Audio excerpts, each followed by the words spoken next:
അപ്പം നമ്മുടെ ഇപ്പൊ ഒരു കൊച്ചു കലാകാരി ചേരുന്നുണ്ട്. പേരെന്താ? നിയ ഐറ്റം ഏതായിരുന്നു? Mono act. എത്ര എത്ര വർഷമായിട്ട് പ്രാക്ടീസ് ഒക്കെ ചെയ്യുന്നുണ്ട്? എങ്ങനെയായിരുന്നു പ്രാക്ടീസ് ആ സംഭവമൊക്കെ?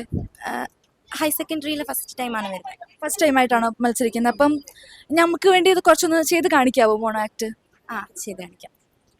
കള്ള പട്ടി പോലെ കിടക്കണട്ടോ, ചത്താലും സ്വീഡൻ തരാത്ത വർഗങ്ങള്, സർവശവങ്ങൾക്ക് കാവലിരുന്നവന ഈ പോലീസ് കച്ചാപ്പി.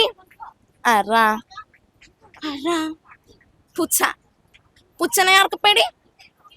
പൂച്ചനെയും പേടിയില്ല, ഈ ശവത്തിനെയും പേടിയില്ല. തമിഴ്നാട്ടിന്ന് വന്ന ഈ കടലി ചാടി പണ്ടാരടങ്ങ സിതമ്മേ രത്ത ചവിട്ട്. ശവാനുങ്ങുന്നോ? അടുക്കരുത് സീതമ്മേ, അടുക്കരുത്. എന്താ പൊന്നോ? കൊള്ളായിരുന്നു, നല്ല രസമുണ്ടായിരുന്നു. അപ്പൊ ഇനി സംസ്ഥാന കലോത്സവത്തിലും പ്രൈസ് ഇട്ടിട്ടെ എന്ന് പറയുന്നു. കൺഗ്രാറ്റുലേഷൻസ്. Thank you.